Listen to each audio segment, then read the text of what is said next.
Welcome, everyone, to Potholes and Politics, local Maine issues from A to Z. I am your co-host, Rebecca Lambert, and with me, as always, is the incredible Amanda Campbell. Good morning, Rebecca, and thanks, everybody, for listening. Yes, thank you for listening. On our last episode, we talked about the work the Appropriations and Financial Affairs Committee was doing, particularly on the supplemental budget, and we described the process for the special appropriations table. We also gave some updates on bills that have been moving through the House and the Senate. If you haven't had a chance to listen, it's available now for your listening pleasure on whichever platform you use for podcasts. As always, please consider liking and subscribing to our podcast so you never miss one of these episodes. We have some exciting news to share today. The legislature officially adjourned one day early last week until veto day, which is scheduled to be held on April 29th. After many late nights watching the Appropriations Committee and House and Senate's debate, the team is looking forward to getting a little rest and not listening to those bells ring. For this week's discussion, we're going to highlight some of the bills that either made it over the finish line or didn't as the session is wrapping up. We'll also give you a rundown of what will be happening during the interim, the time between now and when the new legislature is seated. And as luck would have it, our colleague Tanya has been able to join us to assist. Welcome, Tanya. Thanks for having me join the party this week. Glad to be here. Anytime. We're always happy to have you join us. But before we dig into the bills, I want to mention that MMA's Legislative Policy Committee will be holding elections this year. The LPC consists of 2 members from each of the 35 Senate districts for a total of 70 members. They are the group that's responsible for developing the legislative platform, which are the bills that the LPC put forward on behalf of Maine towns and cities, and they also take positions on bills of municipal interest. These are the bills that the advocacy team watch and testify on during session, depending on the position. To learn more about serving on the LPC, it might be helpful to reach out to a current LPC member to ask about their experience with serving on the committee and see if it might be something you'd be interested in participating in. Our team is always available to answer any questions you may have about serving on the LPC. Last week, a mailing went out to key municipal officials with nomination information, and it has a return deadline of Thursday, June 4th. These should be in members' mailboxes now, and we wanted to draw attention to that. If you're interested in running for a spot on the LPC, please reach out to your town leader soon to express your interest. Once the nomination forms have been returned, ballots will be mailed to key municipal officials with a return deadline of Monday, July 27th. Once ballots are returned, staff will tally them up and results will be sent to the candidates on July 28th and then will be posted to our website shortly after. The LPC will start meeting in August for an orientation meeting and to start developing the platform. So Amanda, do you want to kick us off with an update on bills we are watching on the special appropriations table? Okay, let's do it. So you've heard me talk a lot about jail funding this session, and this likely won't be the last update, but it is the last one for this legislative session. I'd like to first thank all of our members who acted in response to our action alert for LD 2232, which would have increased the baseline state funding for county jail operations, among a few other things.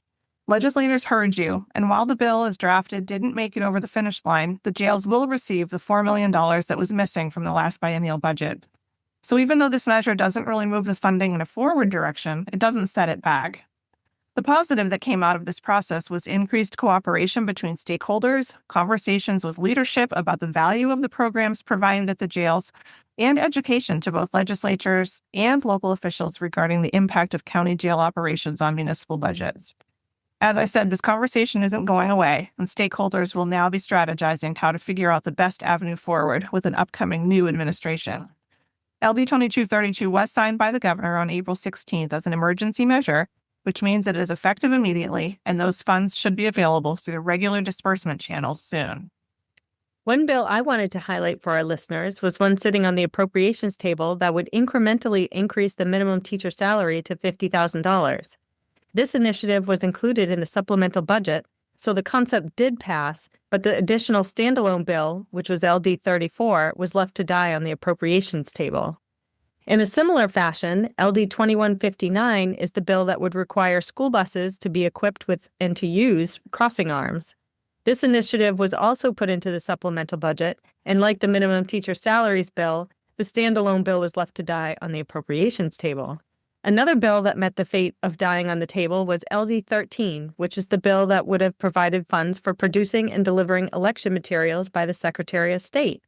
As a side note, the LPC was neither for nor against this initiative, but this bill would have appropriated $410,000 for this year and another $410,000 in the 27-28 fiscal year, coming from an other special revenue account to pay for election materials.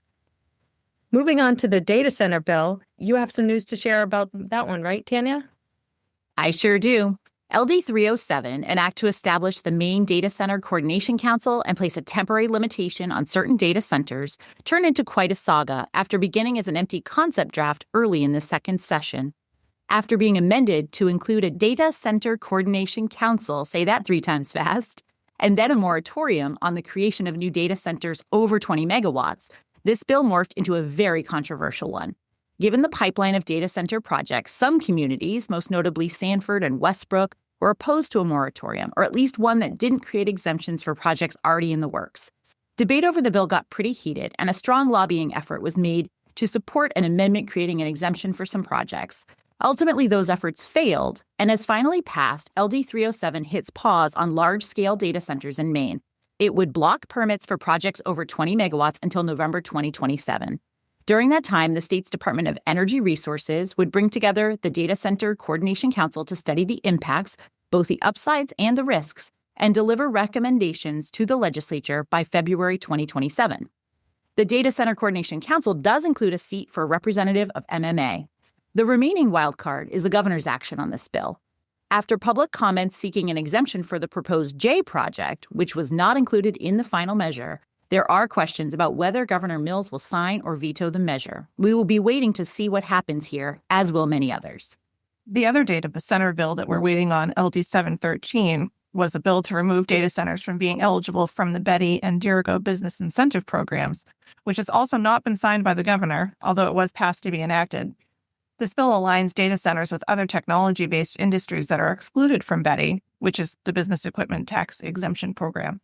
The argument for this bill was that Betty wasn't designed for industry this large or expansive. Several other states are considering limiting incentives also, which business and industry advocates argue will prevent data center corporations from wanting to come to Maine.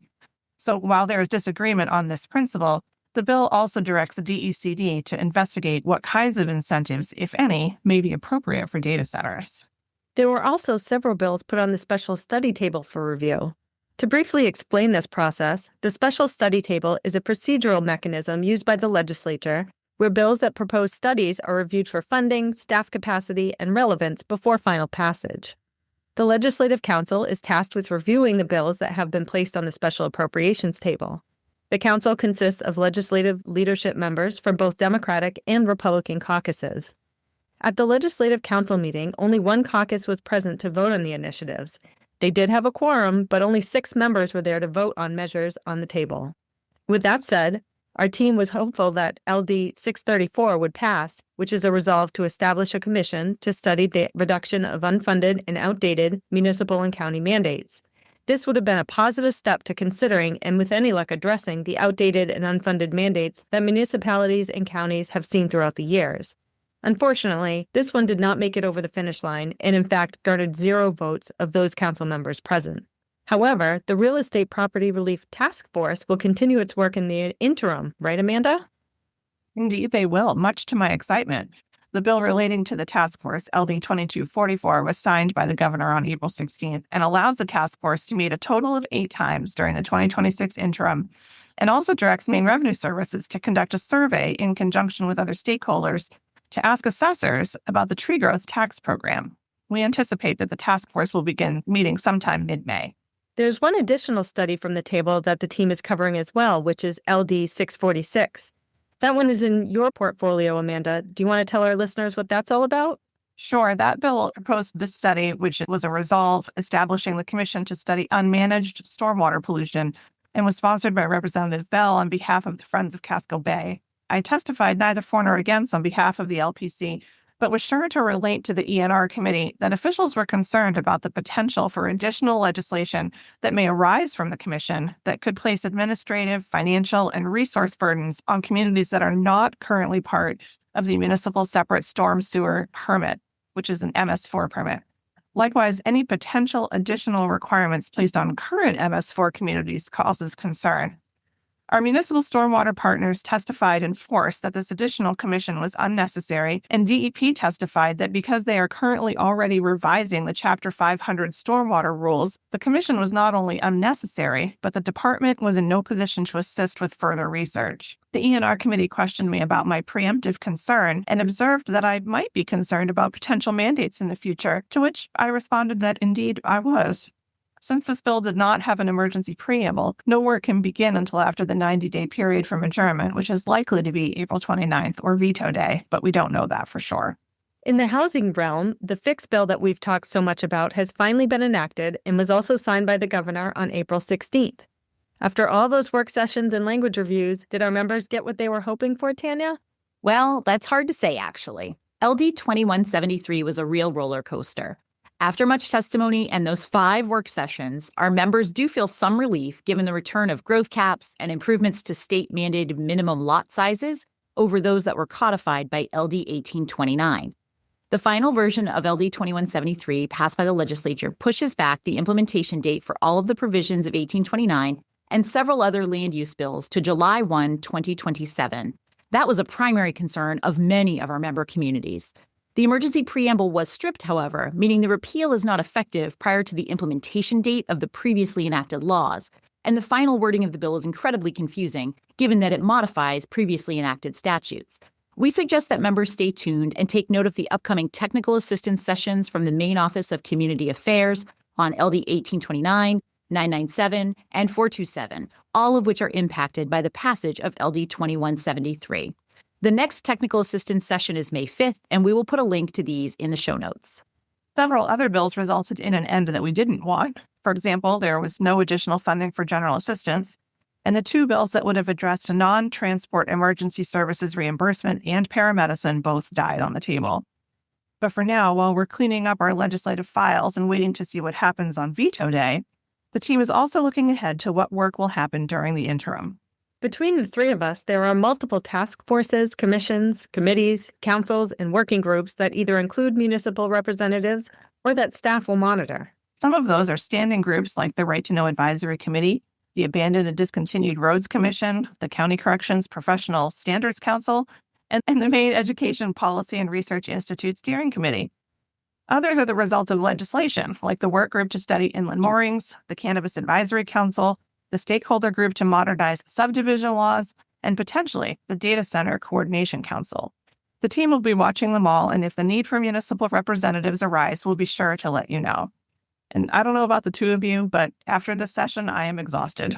Well, we just had a long weekend and with some great weather too, so it's nice to have some downtime to just rest. I got outside and did some spring cleanup in my yard, and although that doesn't really sound like rest, it was really nice to be outside and have a campfire and spend some time with my family, who really haven't had a lot of my attention while the legislature's been in session. That is true, Rebecca. It was nice to have that extra day. Well, this will do it for this episode of Potholes in Politics. Please look for the new laws article that will be published in an upcoming issue of the Maine Town and City magazine. And as always, feel free to reach out to any of us on the team with any questions, comments, or fan mail. Yes, we are always happy to hear from our members about any topic, including what you might like to hear more about. Let us know your podcast episode suggestions. No promises that your idea will make the cut, but we want to know what you want to know about. Most of all, we hope you find this information helpful. And thanks so much for listening. We appreciate you all. Thanks for listening. Have a great week, everyone.